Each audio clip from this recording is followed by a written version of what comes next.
Hi everybody, welcome back to Take a Break with a Book. Today I'm going to be reading a book called The Juice Box Bully, Empowering Kids to Stand Up for Others, written by Bob Sornson and Maria Dismondy. Let's get started. The Juice Box Bully.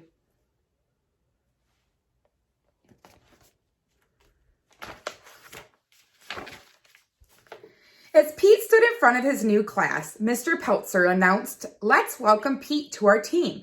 Pete, you will be sitting behind Ralph." Settling into his seat, Pete pulled his hat down over his head so that only his eyes could be seen. Turning around, Ralph warned him, "They don't allow hats in class here." "You're not my mother," snarled Pete.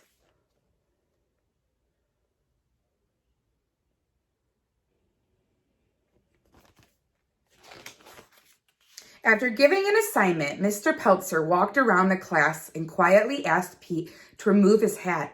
Once he walked away, Pete poked Ralph. "Thanks a lot," he growled. Later that day at recess, Pete didn't ask to join the soccer game. Instead, he watched.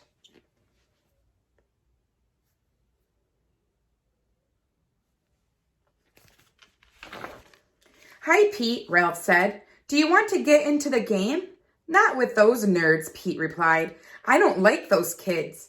"What do you want to do?" asked Ralph. Pete smiled spitefully. "Let's steal the ball. We're bigger than them. We can have our own game." "I don't think so," answered Ralph. "That's not how we do things around here." "Then I'll do it myself," taunted Pete. "If you're so afraid."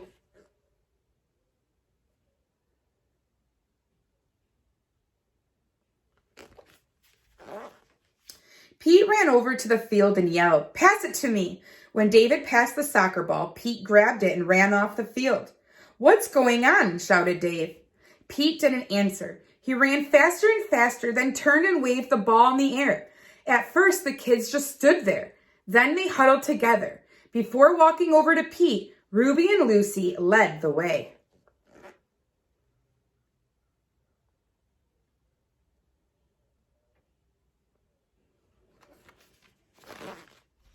"I know you're new around here, but what are we doing?" asked Ruby. "I'm playing with the soccer ball," Pete snapped.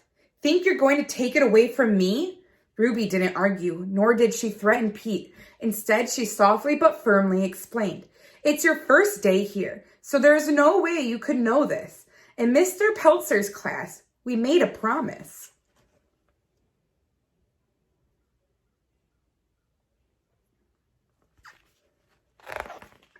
"We promise to take care of ourselves, each other, and our classroom, and to solve problems peacefully. We promise that in this class, no one would stand by and accept bad behavior. When someone acts hurtfully, we all speak up. We want you to be a member of the class and to make the same promise." Dumb rules, dumb promises. Throwing the ball to the ground, Pete walked away.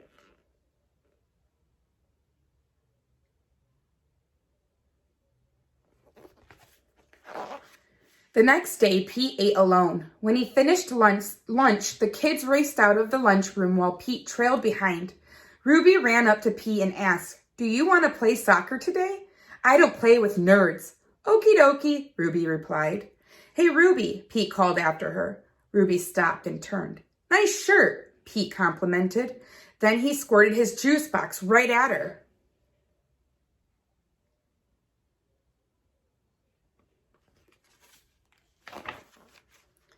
"You are so mean," she shrieked at him. "I'll tell everyone how mean you are. You won't have any friends here." By now, Ralph, David, and some others had come up to them. "Ruby, I won't let you do that," Ralph said clearly. "Remember our promise?" "I don't want to remember the promise. Look what he did. We'll ignore him forever until he leaves the school and goes back to his old school," Ruby demanded.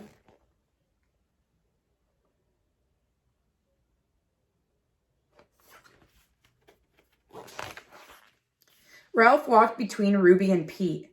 "We're not going to do this, Ruby. I know you're angry. You can tell Mr. Peltzer if you want, but we're not going to let you treat Pete like this.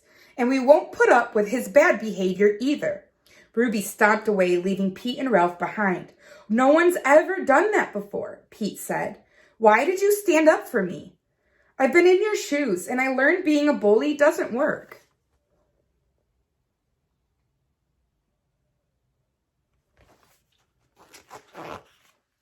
And I'm not a bystander, Ralph said. I don't stand by and let mean things happen. Besides, Ruby is my friend, and you shouldn't have ruined her shirt.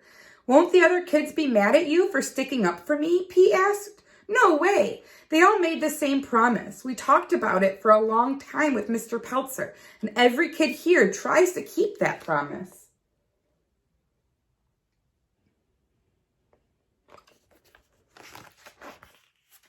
At my old school, I got picked on all the time, Pete said. Everybody just let it happen. So I started to tease kids before they could be mean to me. Ralph replied, we decided that when somebody tries to be a bully, no one will stand by and let it happen. We speak up or we ask for help from an adult, but we won't be bystanders to bad behavior.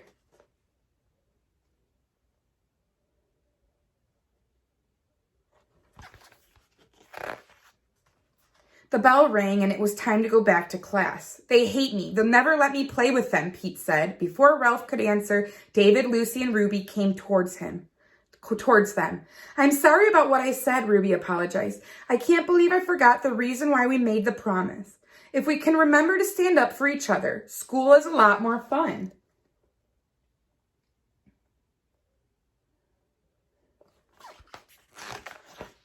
Wow, the kids here are way different than at my other school, Pete said. Maybe I'll give this promise thing a try. Great, let's go talk to Mr. Peltzer, said Ruby. Hey, Ruby, sorry about your shirt, Pete added. Ruby smiled. No worries, I kind of like the new look. Everyone laughed as Pete and Ruby led the way into class.